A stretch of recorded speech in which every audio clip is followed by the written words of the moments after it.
The Uncommon Good is on the air. I'm Bo Bonner. And I'm Dr. Bud Marr. We are coming to you from these United States of America, here in the middle of the country, good old Iowa, the convergence of two rivers, the Raccoon, the Des Moines, and the convergence of two dudes talking for over 8 years about the common good, Catholic social teaching, all those wonderful things like that. I'm Bo Bonner. You might know me from hosting the Catholic Morning Show on Iowa Catholic Radio. Over here, Bud Marr. What might people know you from? Bud Marr, I'm at Mercy College of Health Sciences, Dean of Liberal Arts and Sciences. We are glad that you are here with us. Bud, it's been Fair Week. I hope everybody had a fair week. It was, I have to admit, the thing was called, the motto was Fair, Sweet, Fair. And now that it's over, I can say it's not my favorite motto that they've had. But I do think people who got to enjoy it did, in fact, have a sweet time. Well, it's funny because there are certain events like a Husker football game where there's just sort of a special energy in the air. And I feel that way about Des Moines during Fair Week, where the traffic is heavier. There's a pep in everyone's step. And in my own mind, I tell myself like we're at the heart of human culture for that 10-day window. Absolutely. At the heart of bovine culture and other livestock is Imogene Ingredients, who underwrites our show. Thank you to Imogene Ingredients. And also, like State Fair, perfect week to praise the agricultural aspects of Iowa. Imogene Ingredients doing its part. One more time, Imogene Ingredients, thank you for underwriting the show. They made a big deal that they sold like over 22,000 hard-boiled eggs on a stick one night, which that's cool because, eggs, especially, they've been costing more, man. But I got to say, I think they should lead with pork. I would be more proud of the pork than the eggs. What about you? Yeah, I didn't know eggs on a stick were a thing at the fair. It doesn't surprise me per se. I feel like almost every edible item in God's good universe has been incorporated in some way in the fair activities. And probably on a stick. This is The Uncommon Good. Bo Bonner, Dr. Bud Marr. We'll be back right after this. Back with The Uncommon Good. Bo Bonner and Dr. Bud Marr joining you this week. Thank you for listening to the show. As always, we're going to say thank you to Imogene Ingredients for making it possible. Go to iowacatholicradio.com to check out all of our business sponsor page, all the events that we have going on. Today, we have a very special guest, Artur Rosman, who is the translator of the book, The Philosophy of Drama. Joseph Tinzer, a very important and seminal philosopher in Polish Catholicism, especially. You might have heard of this guy, Bud, St. John Paul II. All right. You might have heard of him, right? Sure. So this is all tied up in Polish Catholicism and the movement throughout the 70s, 80s, and 90s. Artur, thanks for coming on the show. Thanks for having me. It's a pleasure. So you are the translator there. Well, first of all, before we even get there, tell people what you do at Notre Dame at the McGrath Church Life Institute. So I'm the editor-in-chief of Church Life Journal. It's the McGrath Institute's Jack of all trades journal. Anything Catholic goes. And that's my 24/7 job. And I think people should know that both Bud and I have had the chance to write on it. So hopefully we haven't brought the classiness of the joint down too much on you. But words are very much your trade. You yourself are a Polish immigrant to the United States. We can get into that at some point as well. But of course, editing, looking through ideas, and then putting them, making them presentable, that's something you do every week over at the Church Life Journal. But of course, the next thing, right, is translation. Translation is, of course, editing a bit, but it really is a sort of philosophical journey to get at the heart of what someone's saying in and through a different language and then trying to present it in English. So before we even get into the philosophy of the book itself, what was it like to be able to dive back into your native Polish, into a thinker so important from the world you come from, and try to, in the maturity of your editorial prowess through thinking about these things, try to present these thoughts in English, if not for the first time, really in the first collected time with this work? There was a little bit of an element of feeling the pressure, but then again, it all spread itself out over maybe 8 years. So the anxiety dissipated and the usual translating grind set in. And well, the main thing about translations is to finish them. And I've done about 7 or 8 books, and boy, once you get through half of one, you forget all the accolades and how important the text is, and you just want to get it done. But the funny thing about translation is that you only really get everything set once you get to the end of the text. And that's where you figure out the right idiom and how all the words should be translated. And after that, you have to go back to the text once more and make everything standard. So it was both a surprise and pleasure to have this opportunity, thanks to the Tischner Institute in Krakow, to be able to do this. But at the same time, it wore off over the years, and I just wanted to get it finished. Well, I think one of the interesting things about this book particularly is that, the philosophy of drama itself, which we can dive into here soon, on one hand, it really was. I remember talking to you at different points through this project about reacclimating not only yourself to Polish or Tischner, but in fact, the various people that he was interacting with, Levinas, for instance, but then also being able to sort of begin to view the very act of translation as a drama itself, to start to see yourself in a character in a drama called translation. You're this character who's bridging two worlds together. And that to me has to be one of the most interesting parts of translation, is if you have a book as compelling as this, the work itself starts to make a mark maybe on the translation itself as you're doing it. Mm-hmm. No, I mean, part of it is just, it's a process of triangulation and figuring out things that you have at hand that will give you clues. So that's the wonderful thing about somebody who's working off of philosophers such as Levinas or Heidegger, or people who've been translated into English fairly widely, like Dostoevsky and Tolstoy, who both play prominently in this book. It helps you develop the vocabulary that you're going to be using within a book. Thanks to that context, thanks to the standard the translations of the text that are being used.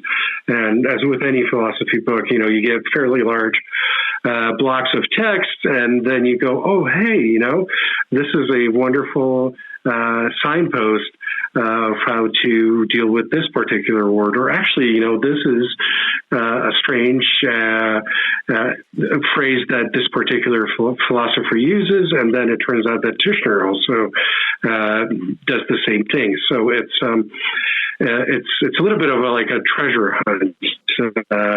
And the wonderful thing about, having the internet at your fingertips is that any number of these translations are available to you, and you can dig them up fairly quickly, and that helps you find the right context, the right idiom, and the right tone for what you want to say with your particular translation. I mean, I guess what you're aiming for in some ways, and this is, I think this was a niece or somebody, a relative of a philosopher's book I translated before this, Dariusz Karłowicz. It's a book called Socrates and Other Saints, and this relative of his said, well, this sounds better than your Polish. I was really impressed with it. So that's improving on the original, even though that's somewhat frowned upon. It really, you can actually do that. If you hide it well. Well, before we dive into the meat of the book, of course, Tischner, relatively unknown in a general way in the United States. I do think people running into, like we said, John Paul II, probably start seeing his name more, or just sort of people who've tried to dive into the Polish Catholic experience. So if you can set the scene, as it were, for our listeners. So who is Tischner? Why is he so important? And why is this work particularly so foundational if one were to want to understand him and maybe the wider aperture of Polish Catholicism? He's probably one of the maybe two or three most important philosophers from Poland in the 20th century. He comes from a background of phenomenology, which is a way of attending to kind of common sense experience and figuring out and describing how particular situations play themselves out in human experience. His particular importance here in the Polish context is that he was the unofficial chaplain of Solidarity, starting in 1980-ish. And at that point, he delivered a sermon at the Wawel Cathedral, which is sort of like the Polish Canterbury, except that the bishop who was martyred there 100 years before Becket. Anyway, he was invited by a Congress of the Solidarity Labor Union, at that point still fairly new and trying to understand what it is about. Invited him as a philosopher of dialogue who deals with the interpersonal dimension of human experience to give us a sermon there for the Congress at the Wawel Cathedral.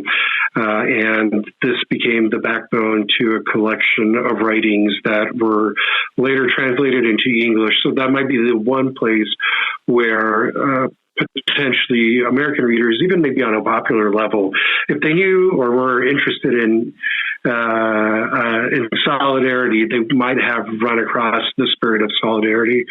And that book is composed of that initial sermon of where he defines solidarity as carrying each other's burdens, so a very kind of gospel-oriented understanding of what it actually means to be in a movement such as solidarity. And then the book kind of works on that theme and then develops it. He was writing it, within weeks and months afterwards, and it was fairly quickly translated into a whole bunch of languages. Maybe like one other book of his was translated into English and published by Georgetown about the dialogue between Christians and Marxists. And then, he just fell into oblivion. Fell into oblivion for the American audience. He kept publishing in Poland. And one of the things that he worked on during this period, right around the year when I was born, 1978, up through this period of early to mid solidarity, he was working on the philosophy of drama, which is the kind of linchpin to his intellectual career, where he tries to explain what it is to be properly human. And the way that he understands it is that it is the attempt to live an ethical life through making choices with the people that you actually encounter in everyday life and the quality of your life. And he also puts it in explicitly kind of religious language, is that it can either lead to salvation or damnation, the sorts of ethical choices that you make and the sort of world you end up creating for both yourself and the other people in your life. So I mean, fundamentally, he's trying to describe what it is to be a human being, and it is to be perched in this choice between salvation and damnation. And I mean, even through that description, you can kind of sense how, like, the influence of Dostoevsky's in it. I mean, that is the kind of central drama of the vast majority of his characters. Anyway, this is his magnum opus, and this is where he formulates his mature philosophy, and the rest of his career, which lasted for maybe 15 to 20 years after this book, was kind of just working out the implications of it, and also getting involved in lots of church and public debates. I think it's not that he only disappears for the English readers, but for the Polish readers, he was kind of ubiquitous. And any sort of question you had about anything, he was the kind of public intellectual that you would drag out. I don't think we really have any of those left in the U.S. Not to be one Bud Marr. No, I'm joking. Sorry. Yes. And the two of you, notwithstanding, I'm trying to think of, well, I can't anymore, but that used to be a thing. Nice. He was the embodiment of it. You said he was a philosopher, a priest, but also involved in politics insofar as helped lead the Solidarity movement. How did he kind of merge those worlds or understand his priesthood in relation to his philosophizing? I mean, everything for him grows out of his pastoral experience. That's one of the things that you maybe suspect somewhere on the margins as you read the book. The philosophy of drama, you go, oh yeah, this person really understands how life comes together in the many ways that it can go wrong, and also the many ways that it should go right.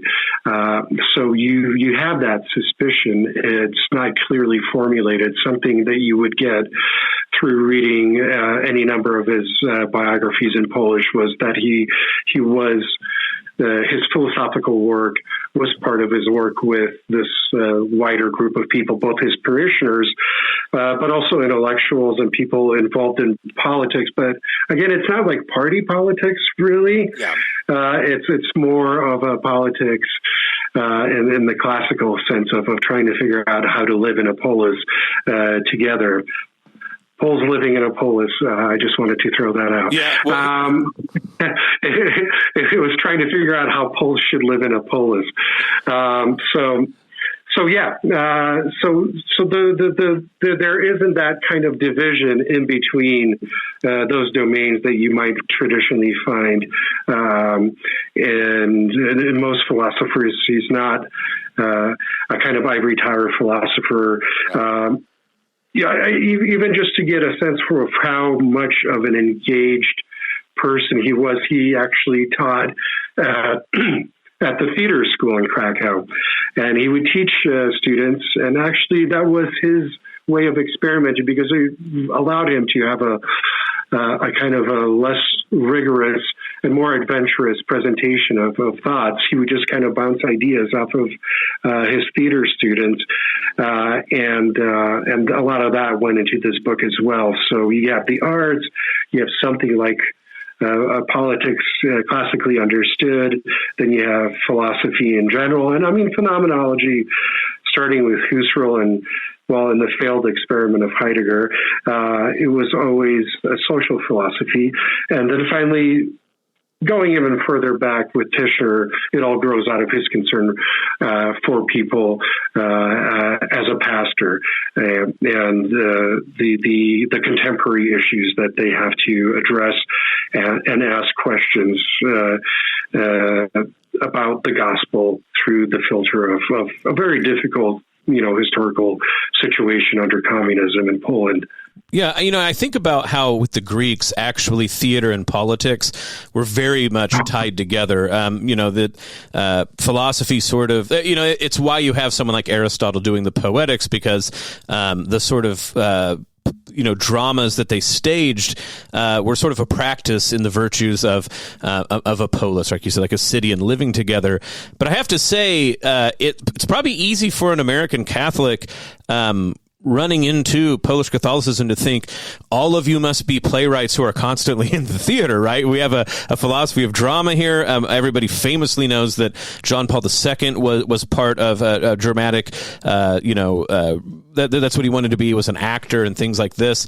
I have to say, I think that if I had to say someone wanted to learn Polish phenomenology, I would actually choose this book over a lot of John Paul II's as an introduction, because I think Tishner makes such a strong connection to this idea of philosophy, politics, and the theater, that we are not only playing on a stage, as it were, because we take roles in a city, but because, and this is fundamental to the theology of the book, because, as it were, God is the director that has given us parts to play, which feeds into the solidarity and everything else. But is it wrong for us Americans to think that you guys are just a very, theatrical people? Or is this something that, Catholicism, due to its circumstances in the 20th century, sort of took up a mantle for? I think it's both universal and in particular. I mean, it's universal in the sense that in the way that he defines drama, it's not, he actually makes fun of Heidegger on the first page, where he says, usually we start out with the notion of drama and trying to figure out what it is by going through etymologies, and we end up with a whole bunch of gobbledygook. And actually, I didn't notice that. It took me 9 or 10 years with the text to go, hey, that's a joke. It's a really nice dig against Heidegger. So yeah, no, I mean, it's universal in that the dramatic dimension is something that is really kind of ontologically there. And we feel, and I mean, every generation feels that way, that we're in the age of whatever right now, when it's just a really difficult situation that we're trying to fight through, says every generation. And we're kind of unique about that. So I mean, I think he's onto it in particular there, and in the general sense, but in a more particular Polish mode, part of that has to do with 19th century Polish romantic drama, which is also a big, it forms the furniture of John Paul II's mind. Obviously, the stuff that he was actually performing as a young man were Polish romantic plays for the 19th century. So that's where that particular form kind of rooted itself within the Polish experience in a particular way. Well, I mean, you mentioned, the tie between theater and politics in the Greek context, but also, I mean, the theater within the Greek context was also liturgical in some ways, in that it was a performance of, frequently foundational stories or retellings of them. And there was a kind of liturgical dimension there. I mean, some of it involved consumption of large amounts of wine and other things. So I mean, the interplay between all these things is maybe not even just, Polish, but also back to the universal through the particular Greek thing, where, all these things were mashed together. You did art because it helped you to navigate the difficult situations within life, and that had some sort of relationship with the transcendent, and that leads you to ask questions about that. So it's just unnatural to maybe, the oddity, I suppose, maybe is separating those things out rather than just having them all together and conversing with each other and helping to bring the biggest amount of intellectual resources onto particular problems that we're facing within any given city or any period of time. By way of confession, I had to do some speed reading and studying for this interview, and it sounded to me in some articles that Titchener had like a beef with Thomism. I feel like John Paul II, like Wojtyła, he was maybe trying to like blend Thomistic thought and phenomenology. Titchener, it seemed like more of a reaction against. Is that fair? Yeah, but I think that it's a particular tradition of manualist neo-Thomism. So, and I think this is part of a wider story of 20th century Catholic intellectuals like Jean-Luc Marion, who recently wrote for Church Life Journal. And René Girard had the same thing of arguments against the scholastic tradition. And then finding, well, one of them was able to find kind of more nuanced ways of thinking about it. The other one, not so much. So I think that's just a normal, because that was the standard mode of interacting with reality intellectually for Catholics, was the kind of neo-scholastic way of doing things, where you either end up accepting it or rejecting it, and sometimes it veers into caricatures. And I think that tends to be the case in a little bit of this book, but I think if you look at it within that particular context, it makes sense why he would have to react so dramatically, if you will, because he is talking to a dominant strain of Polish Catholicism. Titchener had like this wonderful sense of humor. He was always somebody that people loved being around, and he always made jokes that brought people in. It's a good note to go to break. This is The Uncommon Good. Bo Bonner, Dr. Bud Marr. We have an interview with Artur Rosman. We'll stick around. We'll be right back after this. Back with the Uncommon Good. Bo Bonner, Dr. Bud Marr joining you this week. Thank you for listening to the show. So wonderful to have you with us. We are speaking with Artur Rosman, who is the translator of the book, The Philosophy of Drama by Tishner, a very important, famous, seminal, foundational philosopher of the 20th century Polish Catholic solidarity movement. Artur, thanks for coming on The Uncommon Good. Thank you for having me. Okay, so we've done a good job, I think, setting the scene of why Tishner's so important. So let's actually dive into the book itself. Some of the more important terminology that if people are going to take on the work and maybe even just be able to take away aspects of the book for their life. So yes, it's about drama. It's about understanding, as you said, human nature in terms of drama, understanding philosophy in that sort of way. But chapter 1 really starts out talking about what they're calling the event of the encounter. And this idea of encounter, of course, I think that should sound familiar to anyone who has heard John Paul II speak or read anything actually by Pope Francis.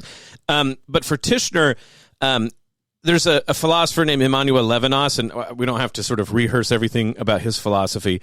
But this idea that encountering someone face to face is of dominant philosophical importance, and that there's a way in which even understanding that better as two faces on a stage, two characters dramatically coming face to face, is sort of elemental to understanding the ethical life of the human. Yeah. And I mean, for Levinas, ethics is first philosophy rather than ontology. The encounter with the other person, starting with the baby and the mother, and the widening encounter with others is what gives human life its particular flavor. So going from Levinas, Tishner says he kind of takes that and oh boy, let's see. He draws out the implication of that whole kind of dramatic encounter. Yeah, and when you mention that facet of his philosophy as sort of like rooting it an encounter instead of ontology, and what's kind of entailed with the, I guess, what is he sort of like responding to or reacting against? Well, he's responding to both subjectivism and objectivism, right, in a lot of ways. I mean, the first two philosophers that you see engaged in critique are Husserl and Heidegger. And Husserl is critiqued for concentrating too much on how we encounter the world and our subjective experience of that, whereas Heidegger, from the other side, is critiqued for putting too much emphasis upon how the objective or the world outside of us shapes our inner experience.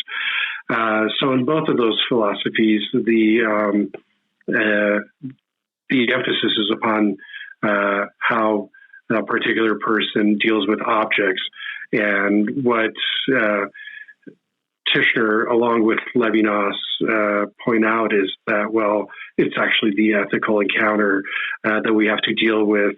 It's the ethical encounter that even makes possible the kind of scientific objectivity that both of those philosophies kind of lead to, because we have to form communities of scientists, or we have to form communities of ethicists, and form a consensus through encounters between them and dialogue, in order to settle upon a true and accurate description of the world around us.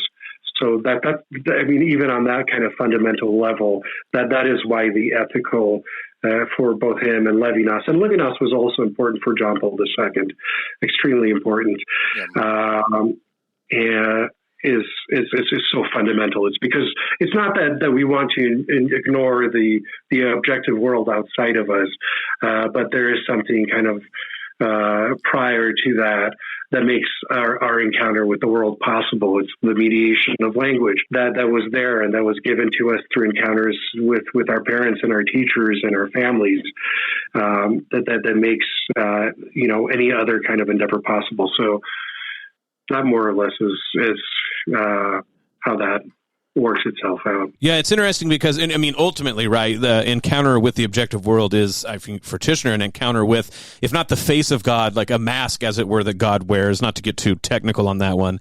But it's interesting, he, somewhere it's something to the effect of the face is heard in more than it's seen, and it's this idea, right, that when I see the other, and I mean, this is very deep in Levinas, if anyone who's read it, but I love how Tishner takes it in this direction. Another face speaks a prohibition, right? It says, thou shalt not kill. It makes me reflective, right? That I too am a face to someone else, and that we can be threats to each other, but we also can be the foundations for something much more. We're the foundations of each other's subjectivity, as you were pointing out. We're the foundation of the ability to see the world together, because when I triangulate the objects I see in the world with another face, they sort of gain an objectivity that I can't have on my own, precisely because of problems of things like solipsism and things like that. But the reason that this encounter, of course, is dramatic, right, is because it's not just sort of a bald face, beholding's not even the right word. It's just not like the reality slams us or our thoughts sort of invade us. We do this in an encounter with others, understanding that they are a self like we are a self, almost by intuition, I think Tishner says. But the reason we can do that is the dramatic element, that even wordlessly, as it were, our faces call back and forth to each other like the mother and the child, and that deeply rooted in everything we do is to understand that we have roles to play in a larger story, and that this is merely emergent on its own. It's sort of like, Heidegger talks about being thrown in the middle of existence, but Tishner's saying we're thrown on the middle of a stage that we realize has preceded us, and that we start to learn who we are in the process of being dramatically compelled forward exactly by encountering other people. Right. And I mean, the guiding metaphor is the calling of Abraham, right? And then the various other callings within the Old Testament. So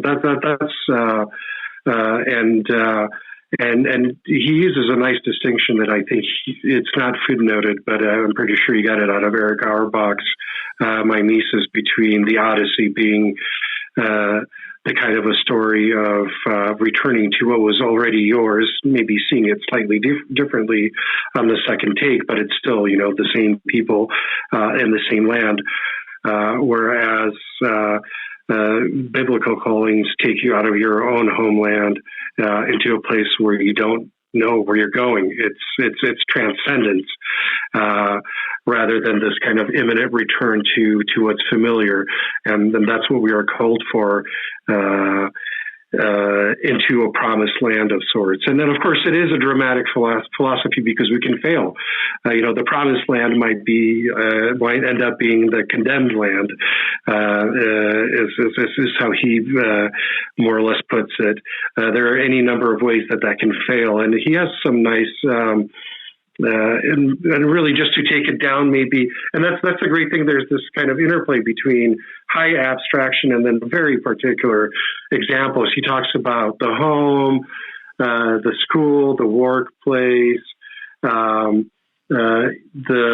cemetery, and the sanctuary, the church. And these are all fundamental places where we encounter situations that call for ethical responses from us as actors that will not only maybe save or destroy ourselves, but also other people along the way.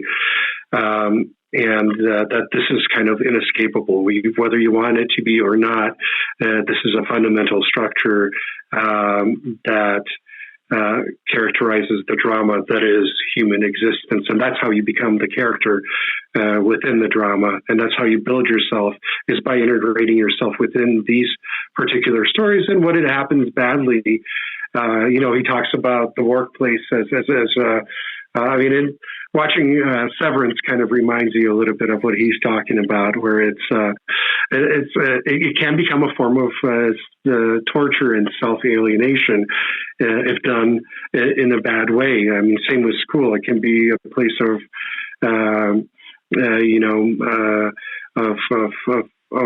striving for better grades rather than a more integrated community of people and a better understanding of who you are within that particular world. So yeah, I mean, it can go either way on those. And that's the wonderful thing, is that the high kind of abstraction then always has a way of migrating back into these particular experiences that we have on fundamental planes, that it's like it's right there in here every day. All you have to do is look around and you see, this is actually what's going on in my life. It's a drama. Maybe it goes without saying, but certainly like the social context is looming in the background with some of like the dehumanizing elements of communism. But surprisingly, like as I dove into some of the writings here, it feels very prescient for our own day and age, just in terms of it's weird. Seeing the other, recognizing the significance of that encounter, like building a different sort of culture and on down the line. Yeah. And I mean, it's not only like the communist context, but then you have World War II before that. He was a teenager, maybe in his early 20s by the end of the war.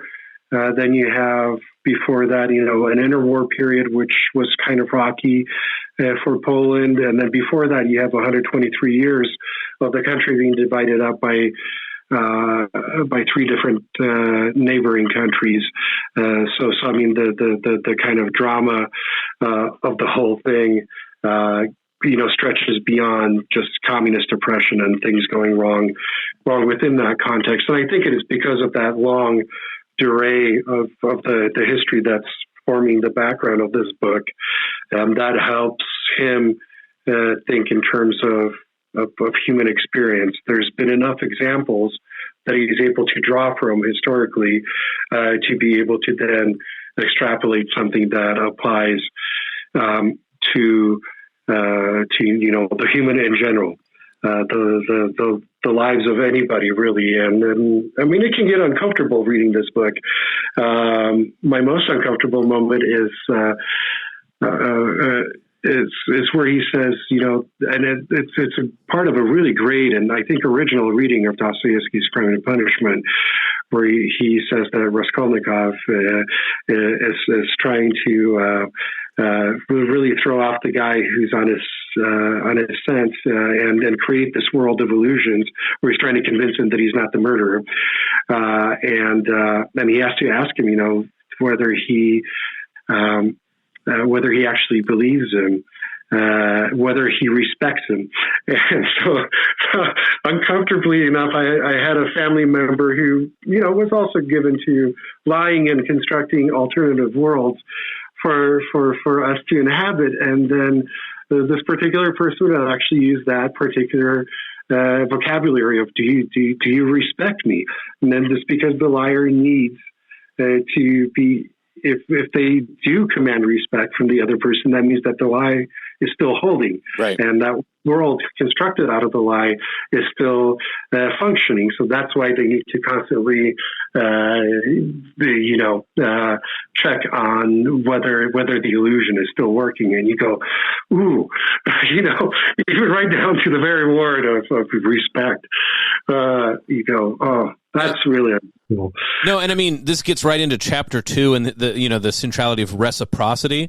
And I'm sure that's like a word too, right? That I'm just thinking about the translation over from Polish to English and what all that sort of means. But you've made this point that this book is very good about being willing to fly into the abstractions when it needs to, but then grounding it very, very particularly. So I love in this chapter how reciprocity can mean, on one hand, like the big existential questions, right? Someone looking into the face of God and asking the deepest questions and expecting an answer, right? Because we've come alive and through encounter, and so we believe we can encounter, if not reality itself, the source of reality, and we ask these big questions, and maybe they're abstract. But then he also says things as intimate and practical as to carry a burden and to be a burden is this sort of mutual reciprocity, to be willing to be a burden on someone else and to carry that burden with someone else. Something that I think modern day Catholics in their everyday life can really try to come to grips with, because of our myth of independence, our myth of being able to do it all on ourselves, and seeing that this philosophy with all of its important excursions into the abstract is also really compelling us to say, are we going to encounter the other in reciprocity and be willing to carry each other's burdens? Yeah, and I think you zero in on something, and this is why it's wonderful to be able to participate in things like this. Is that, well, it's easy to forget that we are burdens to other people as well, because it's one thing to think for yourself in terms of, like, the Good Samaritan, and you're going to carry whoever it is to wellness, across the line or whatever. But yeah, you don't always quite remember the fact that you also are a burden to other people as well, and that's part of the wonder of the book is that's kind of an emphasis within the book that I had missed, after being 8 or plus years of spending time with the text. You've pointed out something new to me. It's been a burden. I know,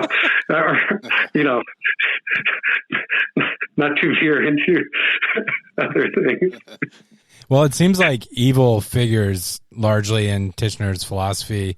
And I guess sometimes when I read philosophers that lean more towards existentialism, like, that emphasis on freedom is really compelling, but you also, like, it's, I don't know how to say it, but maybe like less tight of a circle than you'd get like in some forms of like Calvinism or even Thomism. But how does Titchener face the problem of evil, and what does he say is sort of like the last word on that matter? He has this really nice formulation. Let me see if I can recall it. He says that evil is ontically prior, even if the good is ontologically prior. And what he means by that is ontically, it means that in everyday experience rather than in the abstract realm of ideas, evil is something that we experience more directly. And there's a reason for that, in that, the good might be the background of everything that we do, and it's what holds us in existence and makes everything possible. But it's only when we have privations of the good that we start philosophizing, or at least that's how Titchener sees it. And he even says in an interview somewhere else where he says, he wishes he could write a philosophy or philosophy/theology, like von Balthasar, and start with the good. But that was just not given to him. And then he would have preferred to be, he would have undergone any number of martyrdoms or whatever to be able to start with the good. But it was just not given to him because of his own experience. And also he thinks that it actually, in the order of experience, we do experience evil. And that's what is part of that, what Aristotle calls that drive to wonder. You only wonder about things once they start breaking down, or you start questioning, what is the overarching frame of the universe. Or like a baby cries for its mother because it's hungry, or right. It doesn't have to be like sheer wickedness. Yeah. It can just be this basic privation that makes us reach out into this dramatic encounter. I'm sorry to interrupt. I'm just thinking live. Like, yeah, that's a very interesting way to talk about. If not in the order of being of experience completely, it's what the experience we remember, right? We remember those deprivations, and then, as it were, reach out across the abyss of those evils to look for the other faces, the good that might repair those difficulties. Right. And that's the sort of the source of encounter, and also the realization, maybe somewhere further down the road, well, maybe even for the baby, really, that they are a kind of burden to another person because they depend upon them for their own existence, and they divert resources that would have been sent elsewhere in order to do that. Well, maybe babies don't think that, but I think they are aware that they depend upon their mothers and fathers eventually to a great extent.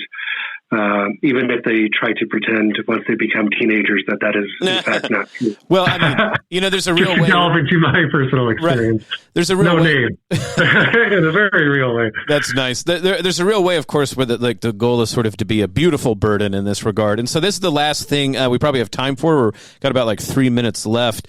But he does talk a lot about beauty.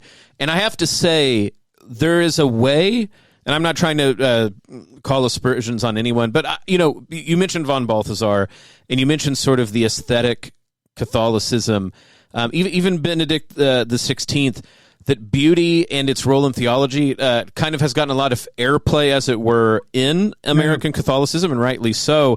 But I think he has a different take on it, not just being Polish, but maybe because of the sort of continental phenomenology.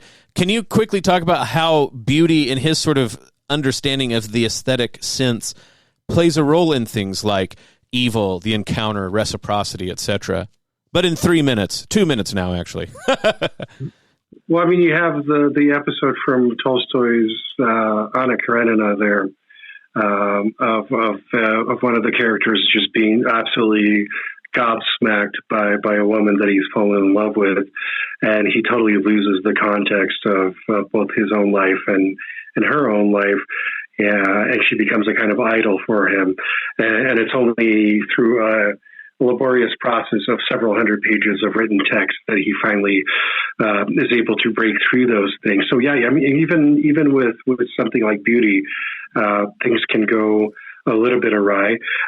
It can be both, the ascent, the chariot rising up to the heavens, but can also be a distraction from the heavens through unhealthy dependencies and unhealthy obsessions with other people.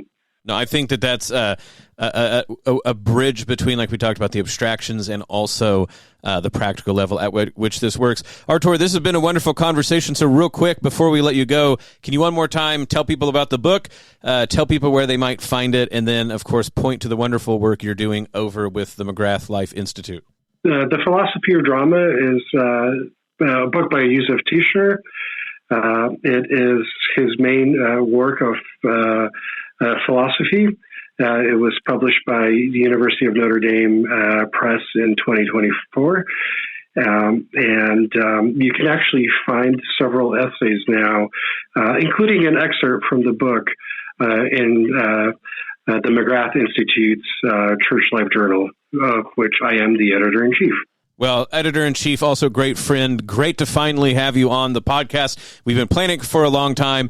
Perfect reason to do so. Artur, thanks for coming on the show. Thank you. This is The Uncommon Good. We'll be back right after this. You're back with The Uncommon Good. Bo Bonner, Dr. Bud Marr joining you this week. Thank you for listening to the show. So wonderful to have you with us. Thank you, Imogene Ingredients, for making the show possible. Well, Bud, I had a dramatic good time. I feel like we encountered the book really well, and there was plenty of reciprocity in the air. Yeah, no, that was a good interview for me. It's one of those interviews where, I didn't know a lot about Joseph Titchener, so it was good to, it was fascinating for me to dive deeply into someone who I think hasn't gotten the pub that he deserves yet. Certainly not in America, but it's wonderful. Right. Artur Rosman has been a great friend to us. So wonderful to have another great representative of the McGrath Life over there. Go check out Church Life Journal. You definitely want to do that. But if people want to check out how to pray with us, how can they do so? Yeah, you can mark your daily hours, 4:30 a.m. and 6 a.m. we pray the rosary. Then again at 10 in the morning, and you can wrap your day up at 8:30 p.m. I think the 8:30 rosary is the rosary with Benedict Groeschel. Also, a couple other items, 2:57 p.m. is the Chapel of Divine Mercy.